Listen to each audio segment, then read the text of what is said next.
Bueno, vamos a dar comienzo a este panel que está en el medio de las jornadas, primeras jornadas sobre la importancia de la enseñanza americana, la historia americana en la escuela secundaria y en la escuela universitaria.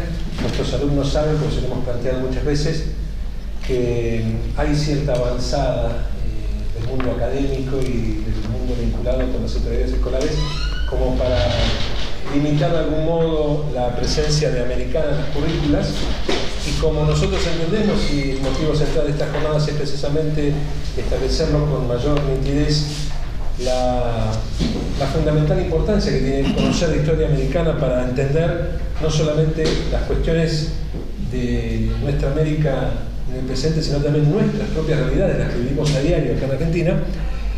Bueno, estamos haciendo estas jornadas. Sin el marco de estas jornadas, y como coincide todo temporalmente con los 50 años del Cordobazo, se nos ocurrió muy interesante y valioso para todos ustedes, ya que entre los disertantes íbamos a tener a un representante de la Universidad de Rosario como Gustavo Guevara, y un representante de la Universidad de Córdoba como Javier Moyano, que en su condición de americanistas ambos nos ilustren, nos pongan en clima del impacto que tuvo el Cordobazo y todo aquel movimiento rebelde que se dio en Argentina en los 60 hacia lo latinoamericano, y también, ¿por qué no?, el impacto que desde Latinoamérica hubo a esos dos movimientos populares de enorme gravitación que estamos ahora cumpliendo el primer cincuentenario. Y como la semana pasada, en una charla que se dio acá en la universidad con motivo del cincuentenario de los primeros 50 años del Cordobazo, me tocó a mí hablar sobre la cobertura de la prensa, y concretamente la cobertura que hicieron dos medios de aquel momento, el periódico de la Secretaría de los Argentinos, conducido por Rodolfo Walsh, íntegramente por Rodolfo Walsh, desde la primera letra de la primera página hasta la última letra de la última, escribía todo Walsh. Y la cobertura simultánea que hizo la revista Gente, la misma Gente que sigue sigue teniendo vigencia en estos momentos. Y como estuvo Rodolfo presente, Rodolfo me dijo, bueno, a modo de presentación de la charla, que es la que es más interesante escuchar, la de Gustavo y la de Javier, que brevemente contara cómo había sido aquella cobertura, y concretamente el de la revista Gente. La revista Gente surge en los años 60 en Argentina, se funda en 1965, aparece por primera vez en 1965, es de la editorial Atlántida. La editorial Atlántida era una de las más viejas del país, fundada en 1918. La editora del Gráfico para que leyeran los varones, la editora de Villiquen para que leyeran los chicos, la editora de Para Ti para que leyeran las mujeres, con lo cual se iba estructurando un poco el modo de qué medios había que leer según qué género y qué condición. Bueno, y en 1965, a imagen y semejanza de otras revistas de actualidad similares como Gente de Italia y Bunte de Alemania, con las cuales compartió hasta el logo, sale Gente y la actualidad. Y concretamente para el momento en que se produce el Cordobazo, en mayo de 1969, la revista Gente publica un número especial, en caliente, unos días después del Cordobazo, y ya desde el propio editorial y del propio título en la tapa del medio, cuando habla de guerrilla urbana, está claramente señalando para qué lado va a concentrar su opinión al respecto. Sin embargo, hay una particularidad en esa cobertura de la revista Gente, que es que la realizan dos periodistas. Uno, Jarito Walker, desaparecido, y el otro, Samuel Helblum, Chiche Helblum. Y ambas coberturas son diametralmente opuestas, dentro de la misma revista, en las mismas páginas, ocupa 10, 12 páginas iniciales de la revista, y se puede leer, si bien no tiene nadie, ninguna de las notas tiene la firma de cada uno, se puede saber quién escribe cada cosa. Para clarificar, el editorial hablaba de que hacía 3 años que los analistas observadores políticos habían perdido su trabajo, porque estábamos en la época de la no política en la Argentina. 3 años antes se había producido el golpe contra Ilia. Un grupo de características nuevas de adhesión inusitada, hechos programados, no improvisados. En Córdoba se vio un estado social subyacente, inadvertido para el resto del país, dice la revista en su editorial. No existieron jefes, sino grupos, con lo cual también invisibiliza la gravitación y la importancia que tuvieron, ya va a hablar Javier seguramente con mayor profundidad que yo y mayor conocimiento. Invisibiliza a Tosco, invisibiliza a López, invisibiliza a Salamanca.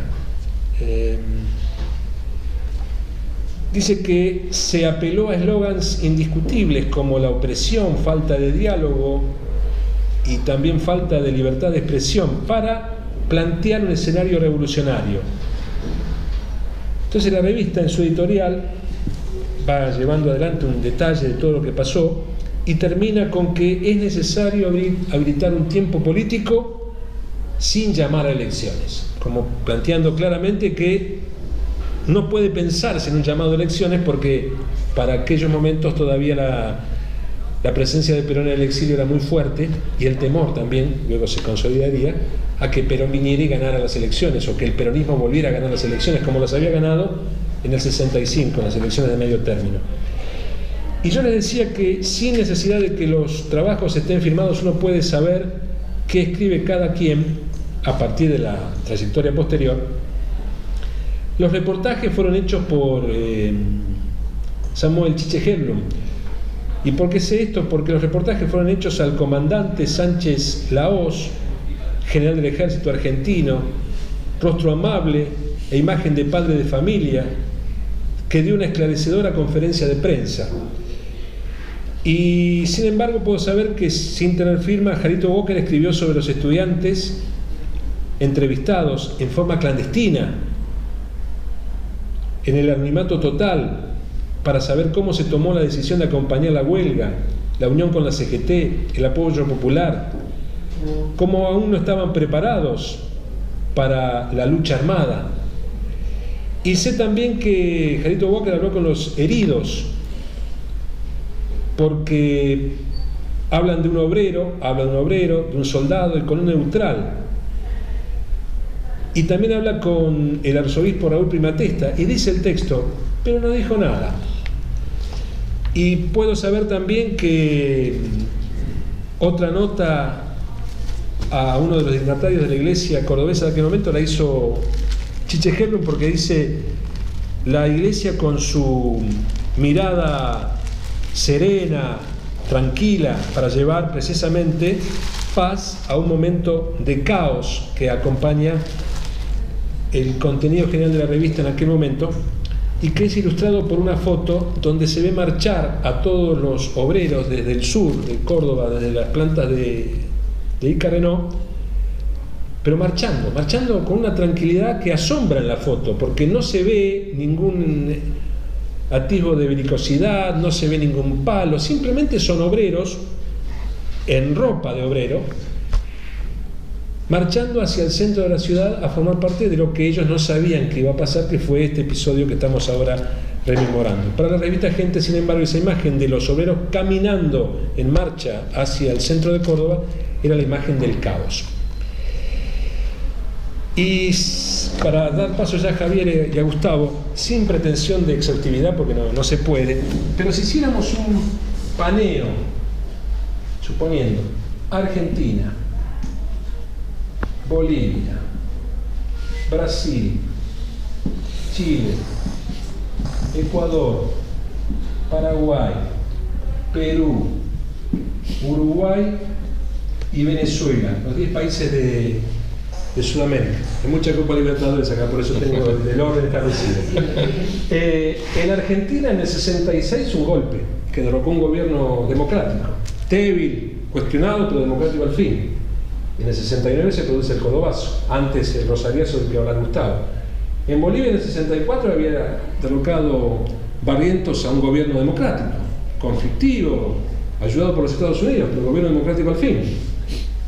En el 64 en Brasil lo mismo, gobierno que había derrocado a João Goulart, el peligro de la nueva Cuba en América Latina, ese era el temor de los militares brasileños. En Chile gobernaba la democracia cristiana, sí, con Frei, pero se estaba en la antesala del triunfo de Salvador Allende año siguiente, en el 70, el triunfo del marxismo, la vía socialista que se planteaba desde ese momento.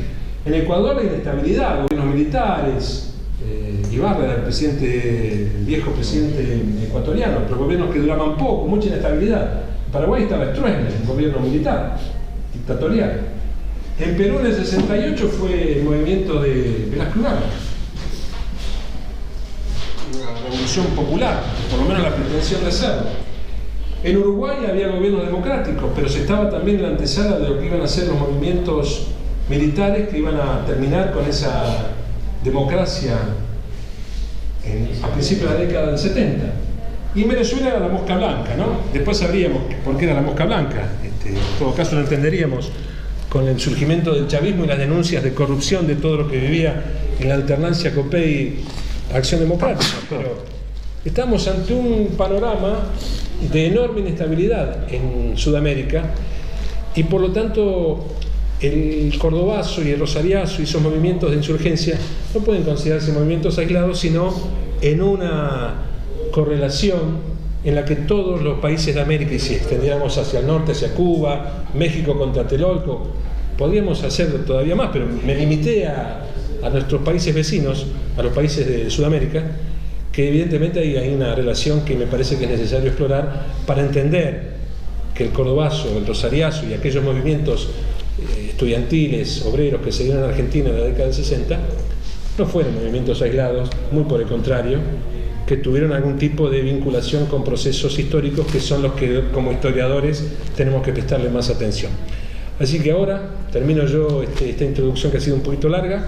Vamos a darle la palabra a Gustavo para que nos hable cronológicamente de lo que fue primero, rosariazo, y después Javier nos va a hablar con lujo de detalles, con el particular acento cordobés, de lo que fue el cordobazo de hace 50 años. Gustavo. Bueno, buenas tardes a todos y a todas. Ustedes saben que siempre hay una rivalidad entre Rosario y Córdoba, y entre los rosariazos y los cordobazos. En Rosario en realidad no hubo un rosariazo, sino que hubo dos rosariazos. Uno que fue antes del cordobazo. O sea que hablas primero, después sigo yo. Claro, y después la última palabra la tendríamos. Pero después hablo del viborazo. Después el viborazo le devolveríamos la palabra a Javier. No, ese Navarroso fue... pero no, por una economía de tiempo voy a sintetizar en torno a los dos rosariazos o... en realidad para los contemporáneos de los eventos, lo que ahora nosotros ya nos hemos acostumbrado a denominar primer rosariazo fue la Marcha del Silencio. Lo que pasa que como el 29 de mayo explotó el cordobazo, retrospectivamente se resignificó aquella Marcha del Silencio con la denominación rosariazo.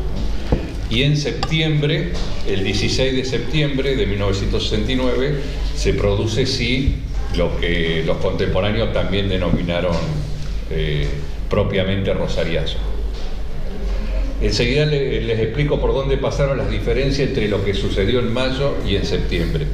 Pero para ponerlo en el contexto latinoamericano, como bien lo venía introduciendo Julio, efectivamente las coordenadas más importantes para entender estos eventos tienen que ver con la existencia de las dictaduras militares, en particular para el caso argentino la dictadura de Onganía, que digamos toda la instalación de este ciclo de dictaduras quizás tiene como un puntapié inicial podríamos decir la dictadura en Brasil en 1964, donde la Escuela Superior de Guerra se va a definir lo que es la doctrina de la seguridad nacional.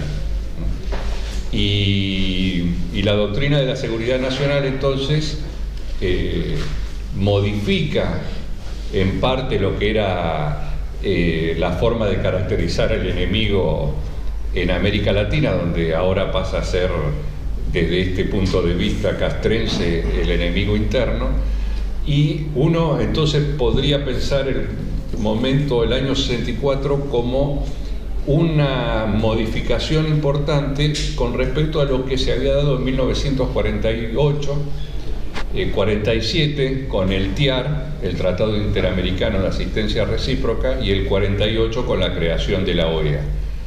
Y menciono esto porque después de la Segunda Guerra Mundial, Estados Unidos, una vez más, redefine su arquitectura hemisférica, planteando que el hemisferio americano tenía que hallarse libre y protegido de cualquier amenaza extracontinental.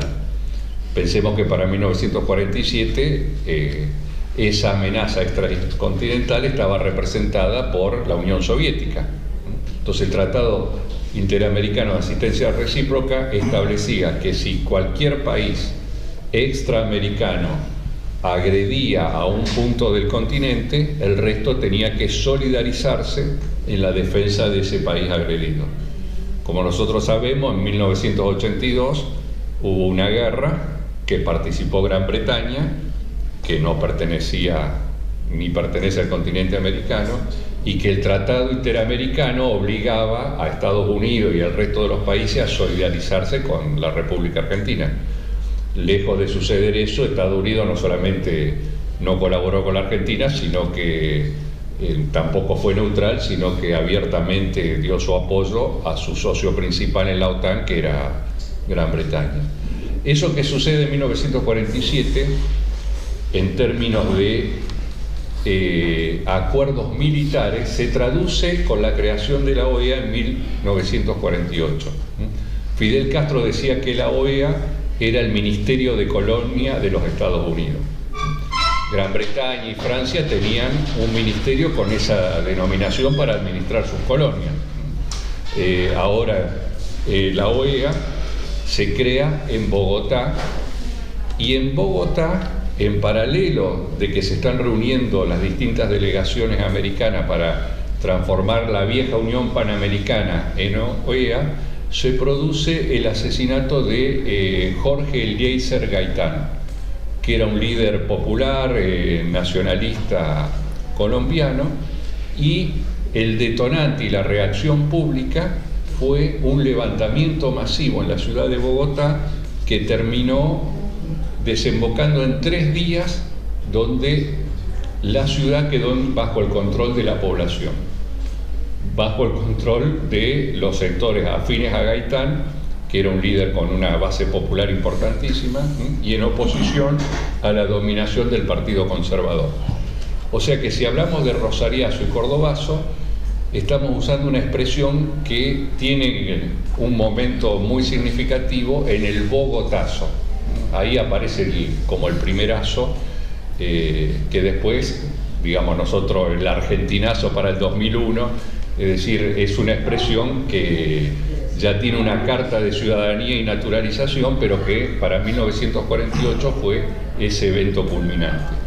En ese evento culminante, casualmente, participó un joven cubano que después va a ser protagonista en la Revolución Cubana. Pero bueno, acá tiene un papel menor, si se quiere, porque este es un fenómeno que tiene que ver con la lógica, en primer término, de las contradicciones propias de la sociedad colombiana.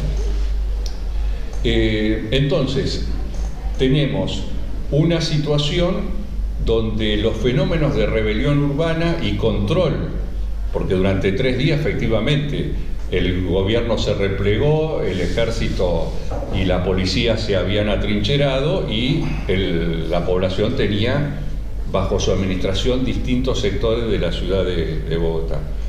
En el año 69 entonces nosotros estamos en el contexto de una dictadura militar. Recuerden ustedes que Onganía asumió en el año 66 con el proyecto de permanecer 30 años en el poder. O sea, hubiéramos tenido Onganía hasta el año 96 de no haber existido, entre otras cosas, el cordobazo y el rosariazo. Y en ese proyecto, entonces, la idea era terminar con la amenaza comunista, la presencia, por ejemplo, en las universidades del marxismo. Entonces la famosa Noche de los Bastones Largos, en 1966, donde son apaleados en la Facultad de Ciencias Exactas los docentes los estudiantes, y no solamente argentinos, sino que había, por ejemplo, un profesor norteamericano al que lo hacían pasar, a todos los hacían pasar por un pasillo y los golpeaban con las cachiporras y los elementos de represión típicos de ese momento. Este profesor norteamericano, cuando logra salir de la comisaría, obviamente envía un telegrama a Estados Unidos, no tenía nada que ver con el marxismo, pero había sido molido a palo, acusado de ser un marxista, y este hecho se asocia entonces con que en Rosario teníamos una revista que se llamaba Boom, ya que Julio es nuestro especialista en el mundo gráfico, y el número 1 de la revista Boom lo ilustró Roberto Fontana Rosa. Y era la primera vez que Fontana Rosa dejaba de hacer ilustraciones publicitarias y se introducía en el dibujo de carácter político. Después todos conocen Inodoro Pereira y todo lo que son las historietas de Fontana Rosa, pero acá hace la tapa número 1 de Boom. Y la tapa número 1 de Boom y está asociada al humor, sí, de Fontana Rosa, donde un policía conversa con otro y le muestra la cachiporra que está manchada con sangre. Y le dice, te dije que este era un rojo por dentro. Es decir, este discurso macartista, anticomunista, formaba parte del clima de época en donde la consigna estratégica de la doctrina Johnson, el presidente de Estados Unidos, era no permitiremos una nueva Cuba. Y eso implicaba que no se iba a permitir que existieran gobiernos que se asumieran abiertamente, como va a pasar con el gobierno de Salvador Allende, en la perspectiva del socialismo, aún aunque sea por la vía democrática, pero tampoco gobiernos que tuvieran una cierta sensibilidad y afinidad con el movimiento de masas, porque ese movimiento podía arrastrar finalmente a medidas radicales que igual, aunque los que lo encabezaban no se autodefinieran como marxista o socialista o comunista, Estados Unidos lo veía como una posibilidad cierta para desembocar en esa situación. Entonces había una represión generalizada hacia todos los partidos políticos, hacia las universidades, hacia un sector del sindicalismo en el cual estaba la CGT de los argentinos. Importantísimo el papel que va a jugar en el caso del Rosariazo el periódico de la CGT de los argentinos, cuyo número 1 había sido el 1 de mayo de 1968 y donde había aparecido el programa de la CGT de los argentinos.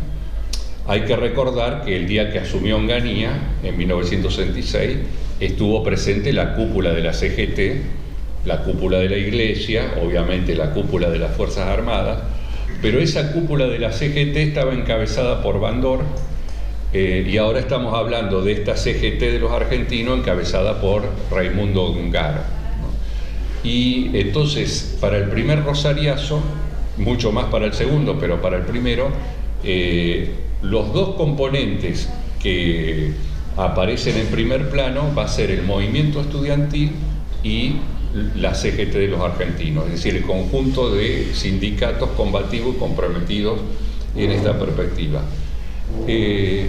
Concretamente, la dinámica más coyuntural de los acontecimientos tuvo que ver con que el movimiento estudiantil venía bregando por una reivindicación que era la problemática de los comedores universitarios.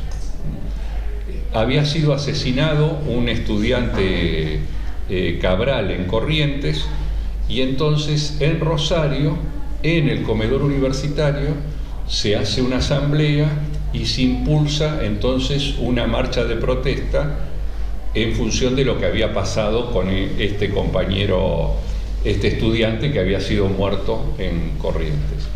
El clima entonces es un clima de denuncia a la dictadura militar, y el comedor universitario en Rosario está situado en pleno centro de Rosario, donde ahora existe la Facultad de Humanidades y Artes.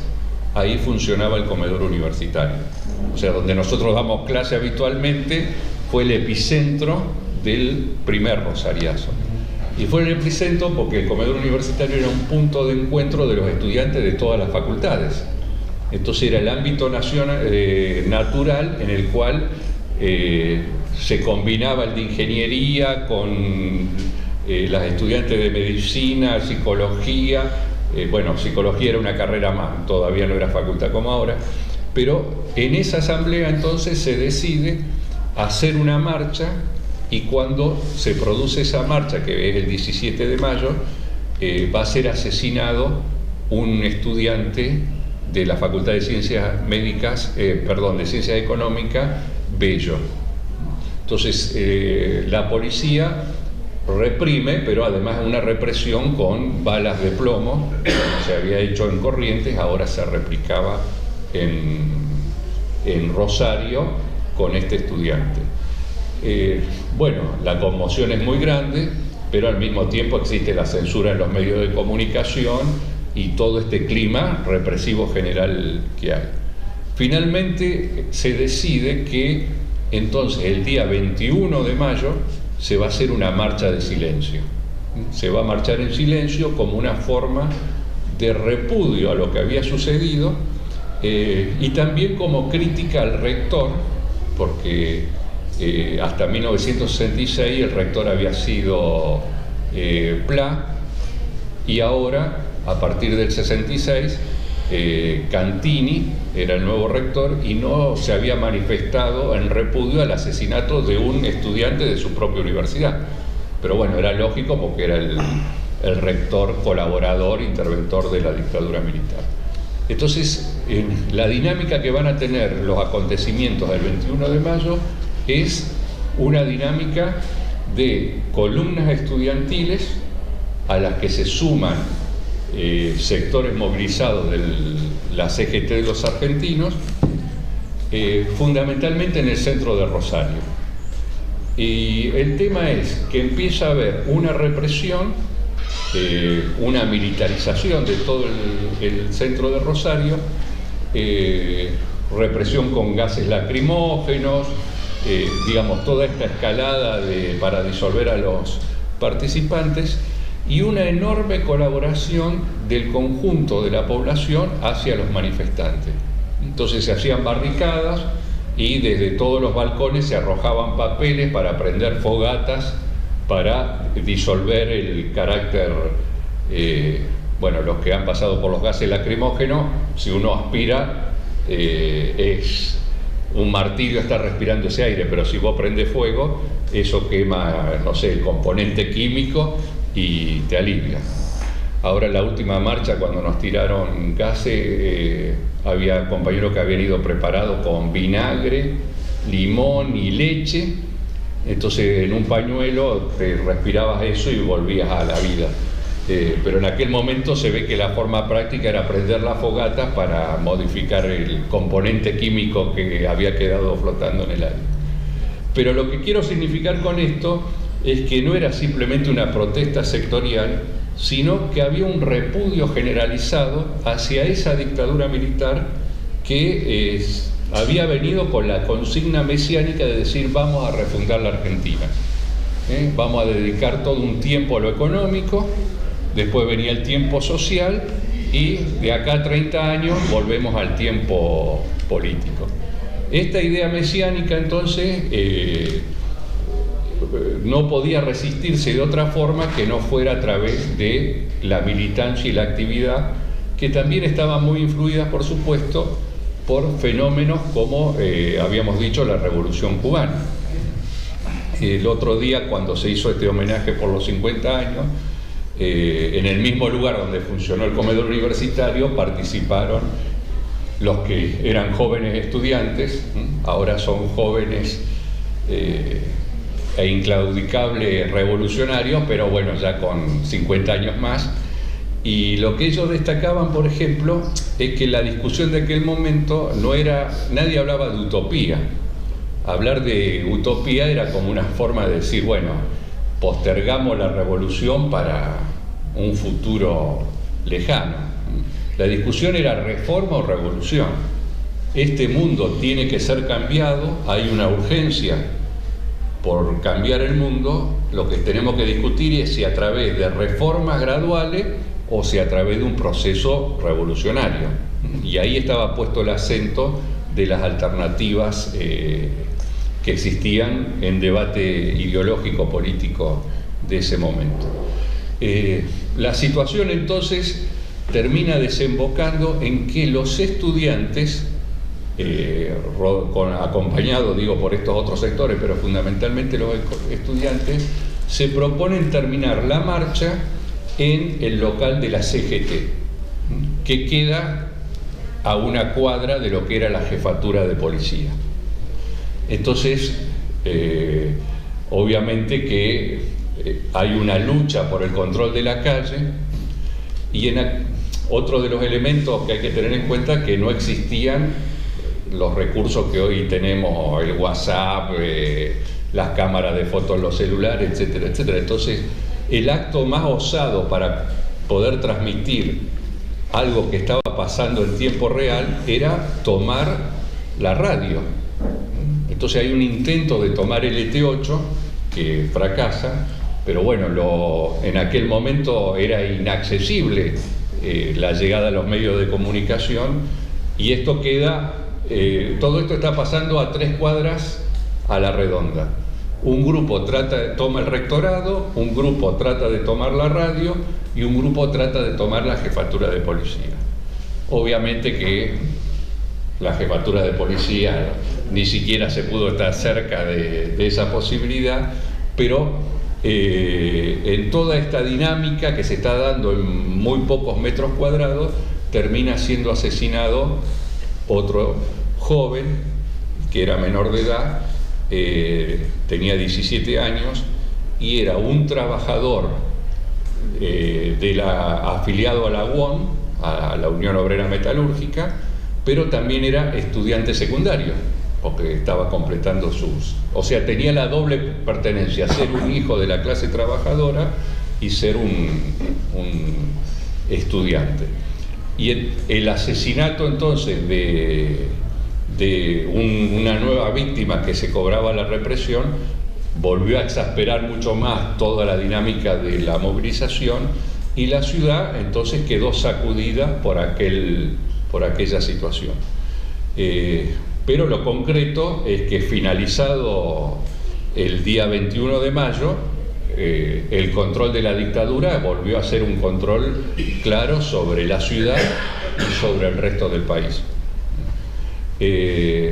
Entonces, el balance que queda de esa jornada es un balance de mucha indignación, que se vuelve a traducir al momento del entierro de este estudiante, donde miles de rosarinos participan en el cortejo fúnebre como una forma de resistencia, pero sin haber logrado en el corto plazo haber alterado la existencia ni del gobierno nacional, ni provincial, ni siquiera a nivel del gobierno local.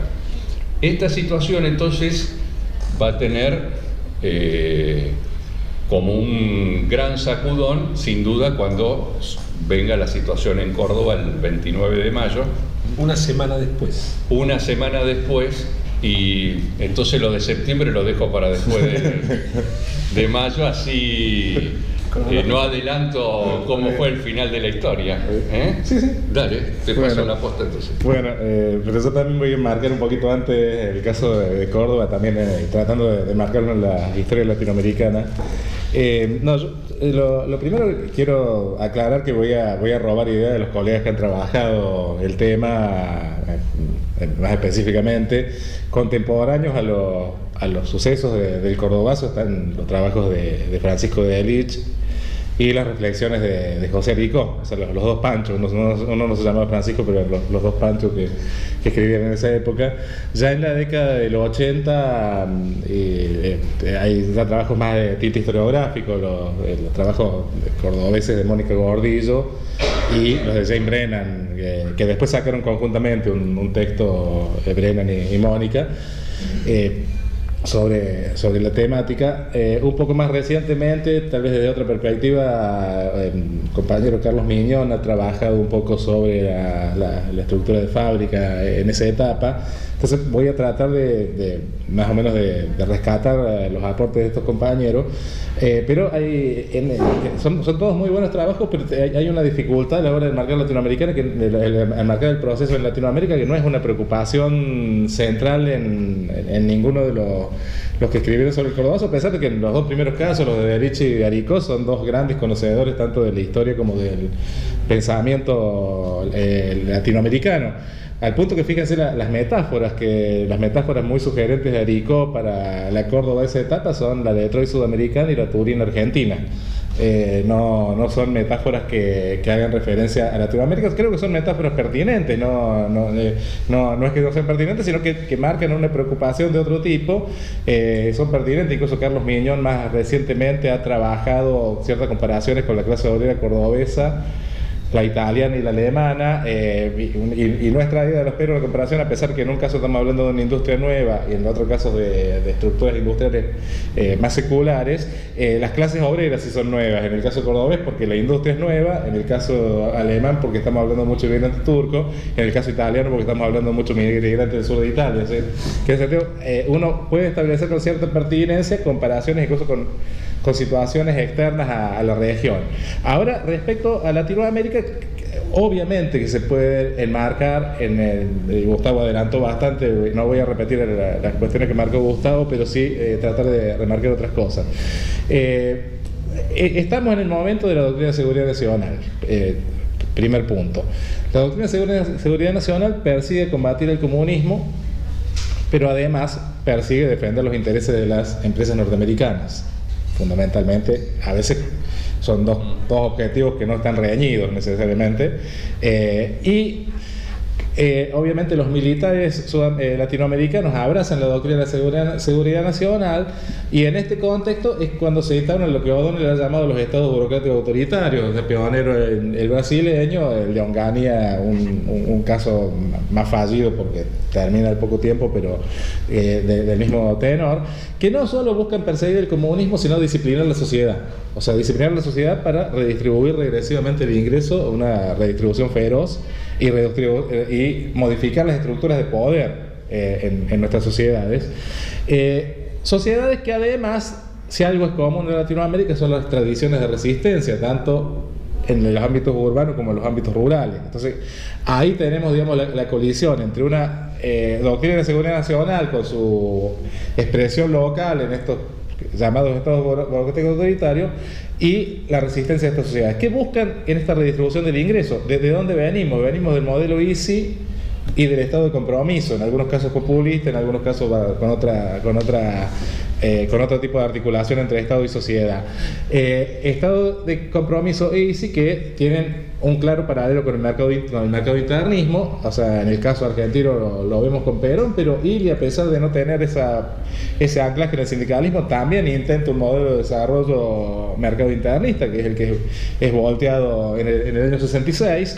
Entonces ahí fíjense cómo con el proyecto de desarrollismo mercado internista confrontan dos proyectos de las derechas. Uno, el más conocido por todos, que es aquellos sectores nostálgicos de la economía primaria, que además han perdido en el modelo ISI, pero también de la mano de un proyecto también desarrollista, pero que apunta a un desarrollo fundado en la sobreexplotación de la mano de obra y no en el mercado internismo. Entonces, creo que con esos dos proyectos convergen precisamente con la doctrina de seguridad nacional y con el Estado burocrático autoritario. Y ahí, con lo que se encuentran es precisamente con una clase obrera secularmente combativa. O sea, a pesar de que ha pasado por experiencias de mayor colaboración en décadas recientes, pero ahí vamos a encontrar sí algunas especificidades cordobesas que Mónica Gordillo ha señalado muy bien. Una clase obrera con tradiciones de lucha y sociedades con tradiciones de resistencia a las políticas de las derechas del continente, que además, con el antecedente de la Revolución Cubana, pero también con el antecedente del fracaso de los reformismos moderados.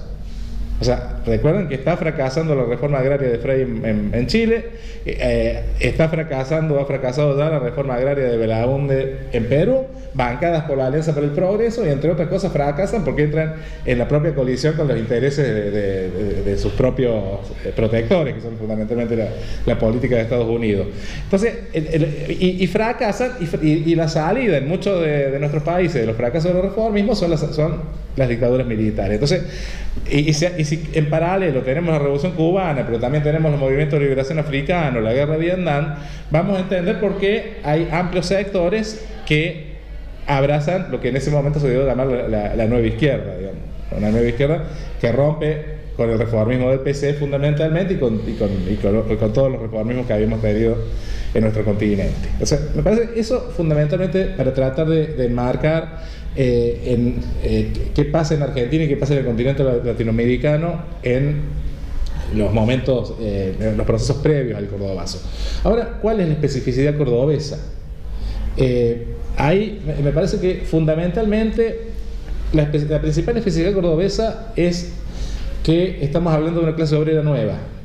Una clase obrera nueva porque Fiat es del año 52, Kaiser, que es el antecedente de Renault, es del año 54, o sea, las principales industrias que han modificado la fisonomía de la ciudad de Córdoba son industrias nuevas, y en ese sentido es una clase obrera que no ha vivido la experiencia del peronismo en el poder. O sea, tiene mayoritariamente identidad peronista, pero no ha vivido la experiencia del peronismo en el poder, y en ese sentido al no tener un estado de compromiso, en este caso de carácter populista, que por un lado incluya, pero por otro lado avance sobre la autonomía de las organizaciones sociales, vamos a tener un sindicalismo con prácticas mucho más horizontales y mucho más democráticas, incluso en aquellos sindicatos que no están nucleados en la CGT de los argentinos, porque en el cordobazo participan unos y otros, porque ahí hay una gran figura articuladora que es la de Agustín Tosco, para fundamentalmente hacer jugar al conjunto del sindicalismo en la disputa con los sectores militares. Entonces, ahí me parece que el primer punto, sí, es una clase obrera nueva. Segundo punto, es una ciudad eminentemente universitaria. Una ciudad eminentemente universitaria, y la represión del longaniato también afectó a los universitarios cordobeses, tanto a los sectores de izquierda dura como también a un integralismo que se va radicalizando en esta etapa. O sea, es la etapa, el integralismo que nace en la oposición al laicismo a fines de los 50, después del longaniato experimenta un proceso de radicalización política. ¿Sí? Entonces tenemos, digamos, una ciudad universitaria, y también tenemos clases medias progresistas. O sea, en Córdoba todavía está vigente la hegemonía sabatinista en el radicalismo, que es un progresismo muy ambiguo. Ustedes recuerdan, Sabatini fue neutralista, entre otras cosas, pero es un radicalismo bastante distanciado de lo que es el unionismo o incluso de lo que fue después el balvinismo. O sea, un radicalismo que cree en el Estado como un agente, digamos, en la economía. Entonces, y que además viene disputando desde la década del 30 con las coaliciones de derecha a nivel nacional. Entonces, en ese conjunto, digamos, vemos ahí un conjunto de especificidades cordobesas, y esto nos lleva a ver cuáles son las patas protagónicas del sindicalismo en Córdoba. Ahí creo que en el cordobazo convergen tres grandes líderes sindicales que expresan tres corrientes diferentes. Una, Agustín Tosco. Agustín Tosco era el secretario general del sindicato Luz y Fuerza, un sindicato chiquito, pero con grandes niveles de organización y de una empresa estatal. Hoy es estatal Luz y Fuerza, creo que es la única provincia donde todavía el suministro de energía es estatal. Siempre, Santa Fe también. Bien. Siempre amenazado. O sea, se escuchan muchas macarteadas sobre el carácter público, aparte porque los obreros ganan bien, entre otras cosas, la amenaza. Incluso hasta tienen algunos privilegios, como poder mandar a sus familiares, digamos, ese tipo de cosas, pero tiene que ver con un sindicato muy bien organizado en una empresa pública. ¿Sí? El segundo segmento, uno lo expresa en la figura de Atilio López.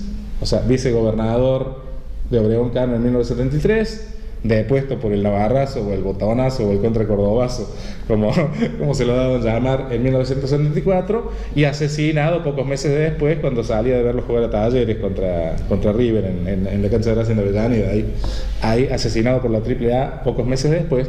Atilio López es peronista, no pertenece al CGT de los argentinos, pero es el principal aliado de Tosco en Córdoba, ¿sí? Y en Córdoba expresa al sindicalismo peronista más combativo, a pesar de no pertenecer a la CGT de los argentinos. Y ahí está la capacidad de la unidad en la acción que tienen los sindicalistas cordobeses. Y la tercera vertiente sobre la que insiste mucho Lucio Garzón Macedi, con razón. Lucio Garzón Macedi era el abogado de la ESMATA.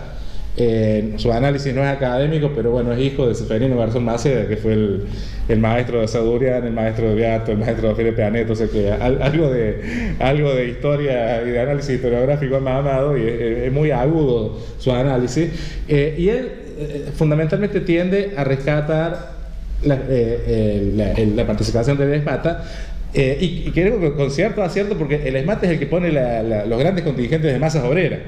O sea, ni la Unión Tambrera Automotor de Atilio López, el Sindicato de Luz y Fuerza de Tosco, eran los que estaban en condiciones de garantizar la masividad del cordobazo. Ahí es un sindicalista de la burocracia al que 2 años después Salamanca le gana el gremio, digamos, Salamanca de izquierda dura le gana el gremio, pero digamos, al César lo que es el César. No podemos desconocer que el protagonismo que tiene en el cordobazo un burócrata sindical como Elpidio Torres, ¿sí?, que es el que pone fundamentalmente las masas y también con altos niveles de organización.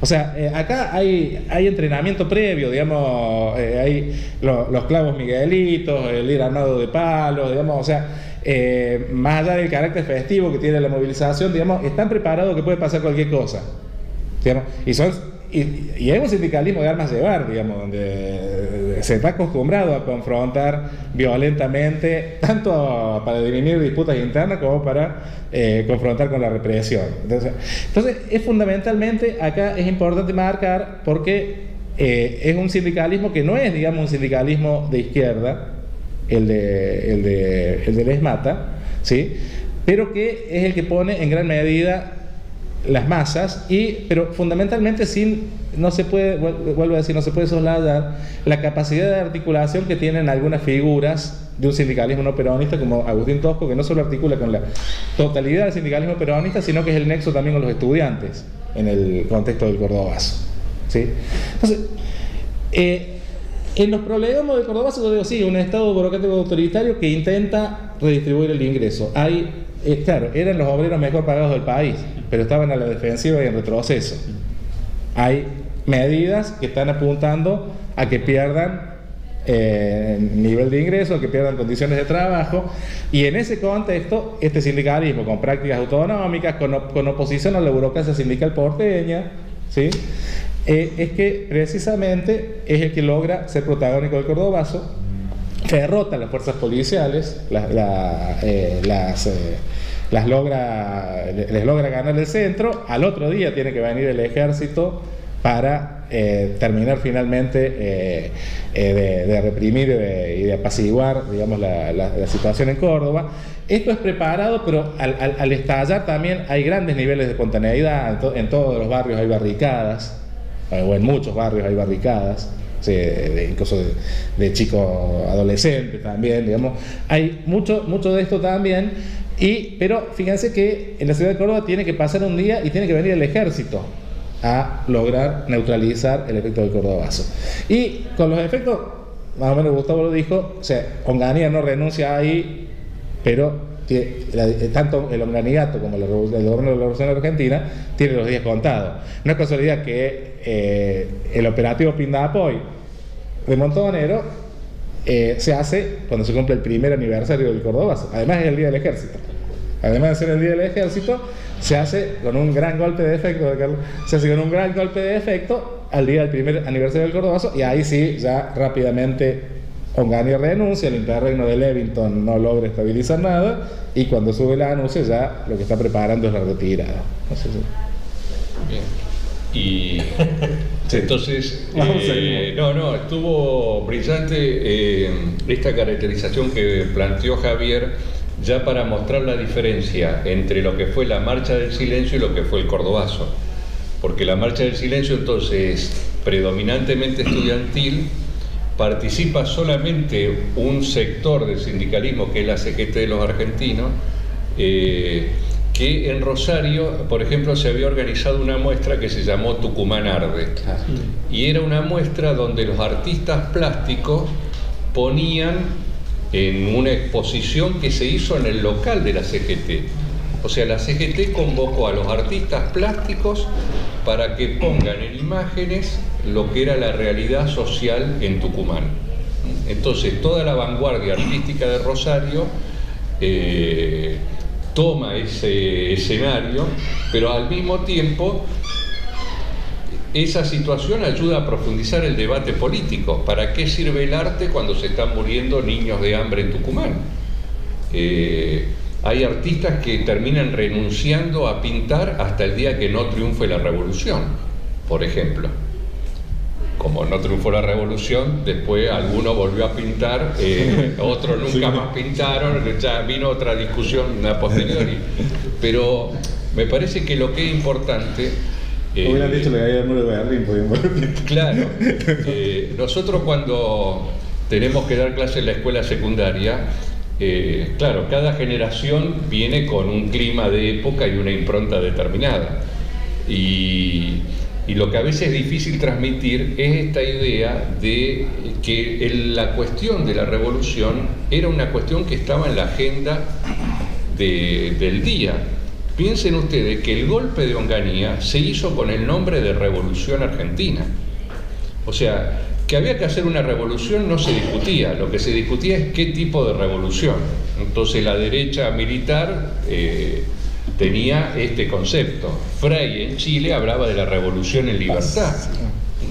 Entonces, la idea de la revolución era una idea que estaba muy presente. El movimiento estudiantil es el protagonista en el centro de la ciudad de Rosario, donde la clase media progresista está respaldando esas acciones. Un elemento también típico de aquella época era el Mayo francés. Entonces, bueno, había todo la primavera de Praga en Checoslovaquia, la masacre de Tlatelolco en México. Entonces, bueno, el movimiento estudiantil era un movimiento muy importante. Pero esa Marcha del Silencio queda circunscripta a 4 o 5 mil estudiantes y grupos que lo acompañan en el centro de Rosario. Lo que vamos a vivir en septiembre, el 16 de septiembre, sí es propiamente el rosariazo, porque acá participan la CGT de los argentinos, pero también el resto de los sindicatos. El movimiento estudiantil vuelve a ponerse de pie, pero ahora todo el territorio de Rosario quedó bajo el control de las barricadas que se forman en los distintos barrios. Ya no es una cuestión del centro, sino que es de toda la geografía de la ciudad. La policía lo que termina haciendo es autoacuartelarse y quedarse encerrada en las propias comisarías. Entonces, en Rosario, durante 24 horas, la ciudad estuvo ocupada y tomada por el control obrero estudiantil, sin policías. Según la estadística, fue el día más seguro de la ciudad de Rosario. No hubo robos ni ninguna clase de desmane. Pero esta situación entonces pone y refuerza el jaque en el que estaba la dictadura militar y al día siguiente llega el ejército y recupera el control de la ciudad.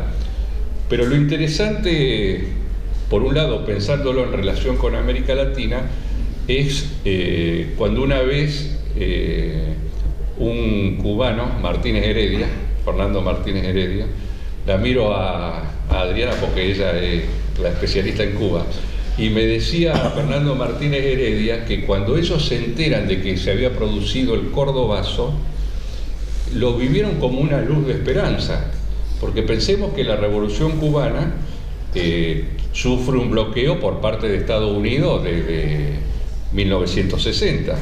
y la guerrilla del Che había fracasado en 1967, que termina con la propia muerte del Che. Entonces, en un momento en que la represión, la instalación de las dictaduras militares a partir decíamos, de Brasil y que se va multiplicando en el resto, era como un triunfo de la derecha para implementar este proyecto en favor de las compañías norteamericanas, de la seguridad nacional, la represión, etcétera, etcétera. Entonces, que una insurgencia popular cuestionara ese orden, ese disciplinamiento que se venía a instaurar, era como reforzar la idea de que sí, que efectivamente cambiar el mundo era posible, que todavía había que transitar un camino largo, pero que efectivamente había un potencial ahí de cuestionamiento y disruptivo que era muy significativo. En función entonces de cómo después la memoria construye estos eventos, uno dice es el fin de los maniatos, pero también es cierto que al día siguiente del Cordobazo, Agustín Tosco fue detenido, juzgado, porque digamos, lo que operaron fueron los juicios militares.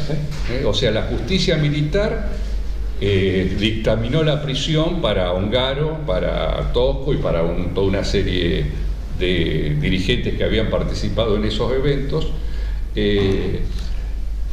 De modo de que si uno dice nuevamente cuál es el balance inmediato de la lucha, podría decir, bueno, triunfa la represión, pero sin embargo queda un componente muy importante que es esa confianza que se genera en la rebelión popular, que hace que haya una convicción de que efectivamente la situación se va a terminar agotando, que como nos enseñaron las madres de la Plaza de Mayo, la única lucha que se pierde es la que se abandona. Entonces, que si se sostiene ese camino de resistencia, efectivamente se iba a conseguir el retiro de la dictadura militar, cosa que pasó en mayo de 1973.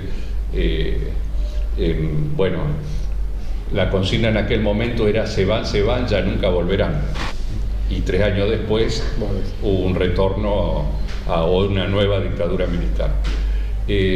Pero si uno le hubiera preguntado, de hecho yo nací en 1963, o sea que tenía 6 años cuando fue el Rosariazo, después ingresé a la escuela secundaria en marzo de 1976 con la dictadura militar.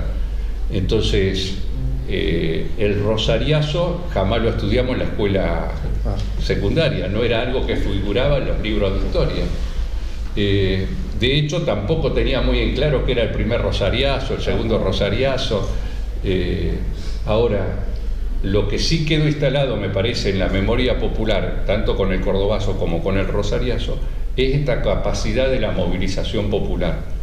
Y cuando en los años 80 retornamos a la democracia, había una canción de Quique Llopis que hacía mención, cantaba la historia de la ciudad de Rosario, que como ustedes saben, bueno, había bastante contrabando, era una ciudad prostibularia, pero también había un pasaje que mencionaba el tema del Rosariazo. Y cuando decía Rosariazo estallaba el teatro, porque yo creo que los que estábamos en el teatro, sacando a algún profesor de historia, el resto no sabía muy bien qué fue en sí mismo el Rosariazo ni las variables que ahí se habían jugado. Pero lo que estaba claro es que había sido un punto de inflexión, un antes y un después.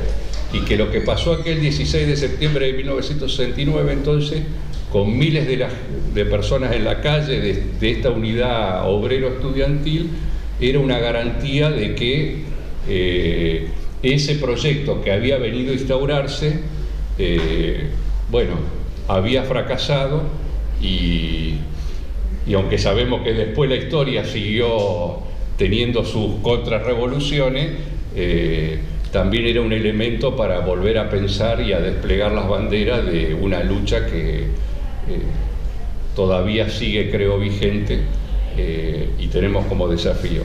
Nosotros en el sindicato en Rosario, como se cumplieron los 50 años, la agenda está ilustrada con una chica que con minifalda típica de los años 60 que está llevando una madera, como una viga de madera para armar una barricada. Es un poco, hoy en día se han hecho muchas intervenciones con esta imagen. Entonces hay una imagen de ella misma corriendo con una mochila y un pañuelo verde en la espalda. O sea, se ha ido resignificando la imagen en función de lo que son las luchas actuales, de los desafíos que tenemos por delante. Y no casualmente, por los datos que después de 50 años surgió la pregunta de quién era esta chica. Porque durante 50 años, cuando se hablaba del rosariazo, se usaba esta ilustración, pero no aparecía en toda su plenitud la pregunta de que uno dice, ¿qué fue de la vida de esta muchacha que aparece tan simbólicamente combatiendo y encendiendo el futuro?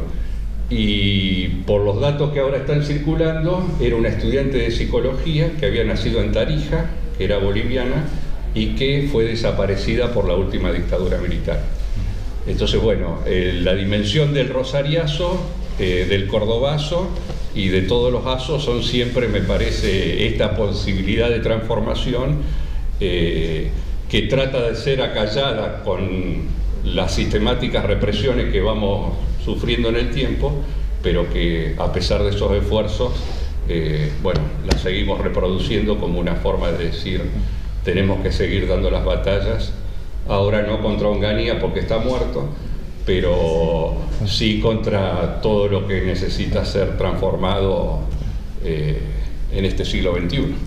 Sí, yo para concluir un poco el círculo del caso de Córdoba, obviamente después del cordobazo el gobierno militar intenta recuperar terreno, uno dice sí, con el diario del lunes quedó herida de muerte, pero hay un intento de recuperar terreno. Ya durante el gobierno de Levington envía un nuevo interventor a Córdoba, y ese nuevo interventor dice que va a extirpar la víbora del comunismo en Córdoba. Y bueno, acto seguido se vino el víborazo.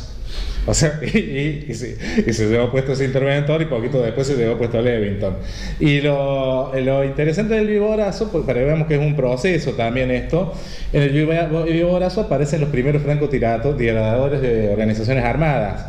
Y hay un sindicato que no había tenido tanta participación en el cordobazo, que es muy protagónico acá, que es el CITRAC-CITRAN.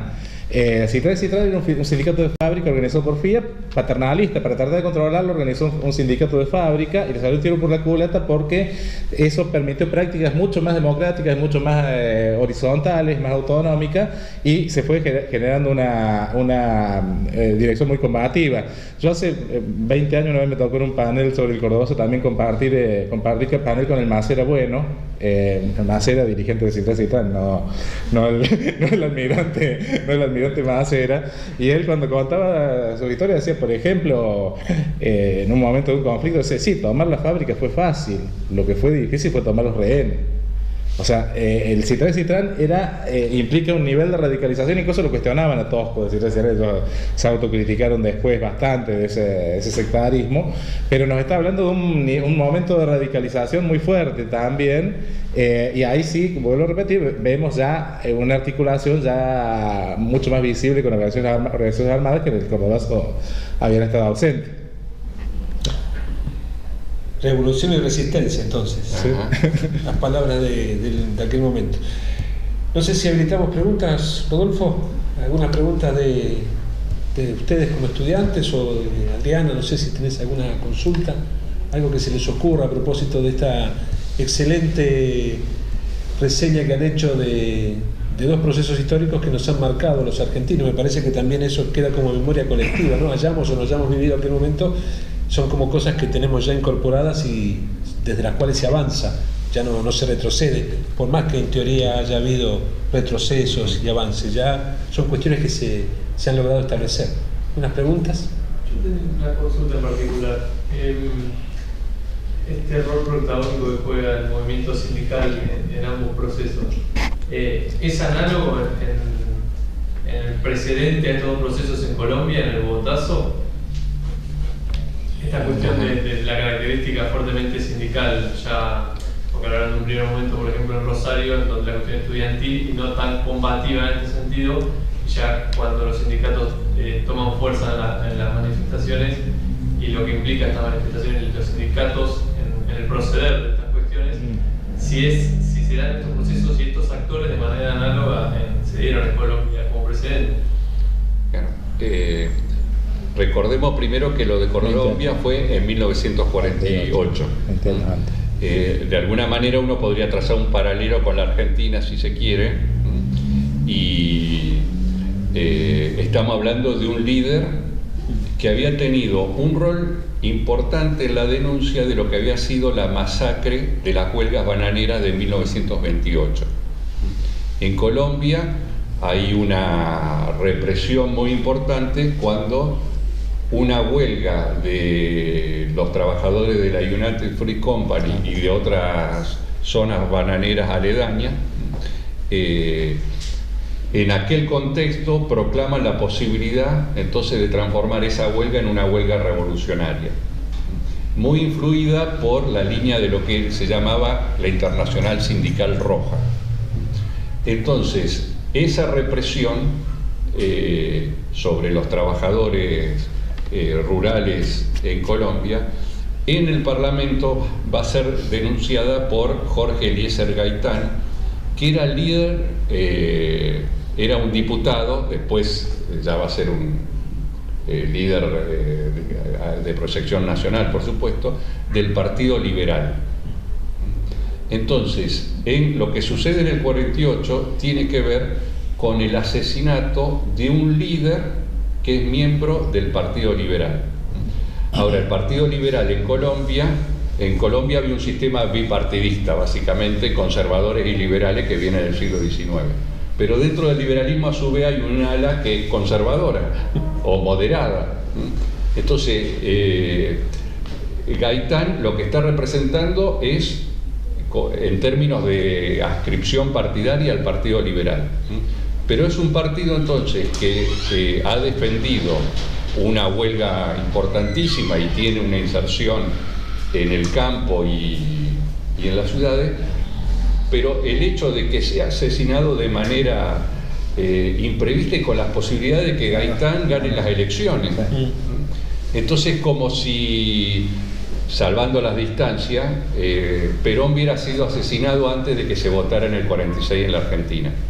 Entonces hay una rebelión, hay un componente espontáneo muy importante en ese levantamiento, que es a nivel de la ciudad de Bogotá, pero también en el interior de Colombia. Y entonces ahí tiene mucho peso esta identidad liberal que se identificaba con Gaitán, más que una estructura sindical como la vamos a tener en ese sentido. Sí, porque además, digamos, es mucho más débil la estructura fabril en el caso colombiano, no solo por ser una etapa anterior, sino porque Colombia no experimentó el ICI que experimentaron otros países, fue más modesto el ICI. Lo que no quita, lo que marca Gustavo, digamos, a veces en la plantación, en la mina, por el tipo de interacción entre los trabajadores, surge el sindicalismo con ciertas características parecidas al sindicalismo de fábrica, digamos, pero en este caso tal vez un poco más alejado de las capitales, digamos. Creo que uno lo puede marcar fundamentalmente en resistencias populares en su conjunto, pero con estructuraciones sociales que no son del todo idénticas. No sé si... Sí. Como estaba centralizado en los trabajadores, estudiantes y sobre todo los... Claro, yo lo que quise significar es que en el primer Rosariazo fue un fenómeno más circunscripto al movimiento estudiantil, a la periferia de ese movimiento estudiantil que estaba ligado a esta dirigencia de la CGT de los argentinos y a ese apoyo de la clase media que vive en el centro de la ciudad de Rosario. Entonces, como era un evento que se planteaba como una marcha del silencio, que iba desde una plaza que está ahí en el centro de Rosario a otro punto del centro, todo eso quedó circunscrito al centro. En ese momento los medios no podían replicar nada, o sea, el resto de la ciudad no tenía idea de lo que estaba pasando ahí. Lo que sí pasó en septiembre fue que toda la ciudad quedó bajo el control de los trabajadores y de los estudiantes. Entonces ahí fue una insurrección obrero-estudiantil popular en el sentido de la masividad que tuvo. Se calcula que hubo 130.000 o 140.000 personas desplegándose en todos estos escenarios que había de confrontación. Mientras que en la marcha del silencio 4.000, 5.000 personas participaron. Ahora, en los dos casos, ¿cuál fue la impronta? Confrontar con esa represión que buscaba mantener el concepto del disciplinamiento social que establecía la dictadura. Mi duda es, ¿son los sindicatos los que expanden la idea para el segundo rosariazo o cómo? Porque si la prensa estaba tan controlada, ¿cómo se expande la idea? Claro, lo que pasa es que en el segundo rosariazo participa en primer lugar los trabajadores ferroviarios. La Unión Ferroviaria, en aquel momento, porque Rosario, al haber sido el puerto de salida de la producción, no había soja en aquella época, pero agroganadera, vos tenías, por ejemplo, en cada paso a nivel una garita con la barrera y el guardabarrera. Y una de las confrontaciones que se venían sosteniendo incluso desde la época de Frondizi, cuando se aplica el plan Coninte. En el caso de Frondizi, los trabajadores ferroviarios quedaron encuadrados bajo el régimen militar. Entonces, a un obrero que, por ejemplo, los delegados, si iban a reclamar algo, le cortaban el pelo. Los hacían barrer, le decía, bueno, usted ahora tiene que barrer, o le ponían arresto dentro de la lógica, como si fuera un conscripto. Porque, bueno, venía el plan Larkin, a su vez, que era la privatización de los ferrocarriles. O sea, hubo un proyecto de privatización y también la resistencia ferroviaria. Pensemos que la resistencia ferroviaria en Rosario y sus alrededores, porque Pérez es una ciudad que está pegada a Rosario, que era el principal taller de reparación de los coches. Y era una concentración, porque como explicaba Javier, la impronta que tenía Rosario por la sustitución de importaciones y Córdoba, después con la industria automotriz, era esa gran densidad, esa ecología obrera. En el caso de los talleres de Pérez, cuando viene la guerra con Corea y la Argentina, por formar parte de las Naciones Unidas, tenía que enviar tropas a Corea, se hace una marcha que va desde Pérez hasta el centro de la ciudad de Rosario, y esa marcha ferroviaria se va nutriendo de los obreros de la UON, de los pequeños talleres que a su vez estaban discutiendo paritaria, y es esa marcha la que termina decidiendo a Perón de no enviar tropas a la guerra de Corea, porque la Argentina estaba obligada a enviar tropas porque fue una resolución de las Naciones Unidas que no había sido vetada por la Unión Soviética, porque la Unión Soviética desconoció esa resolución.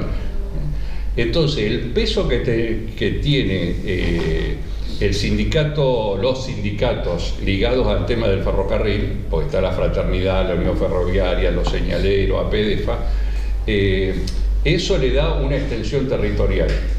A eso le tenés que sumar ATE, que juega un papel muy importante también en el Rosariazo, como articulador, no solamente sindical, sino también político.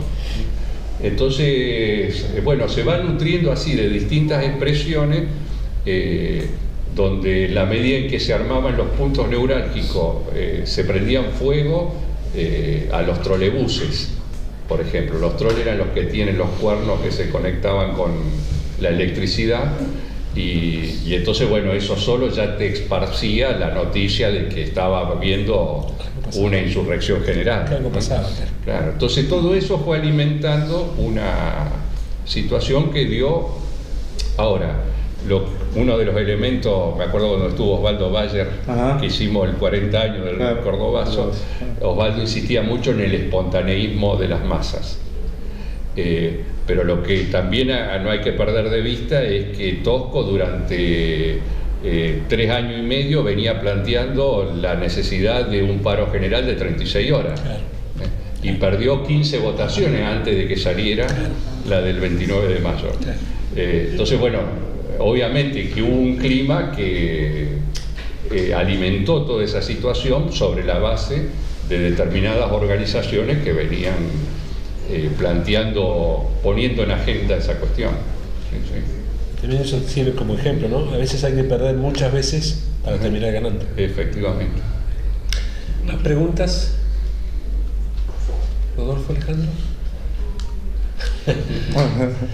Terminamos acá entonces, si no hay más preguntas. Le agradecemos a Gustavo y a Javier. Ha sido una charla realmente muy interesante, muy satisfactoria por la capacidad de ellos como para plantearnos el tema en términos historiográficos, en términos de Latinoamérica y de la incidencia mutua con el cordobazo y con el rosariazo. Así que con un aplauso me parece que es la mejor manera de terminar.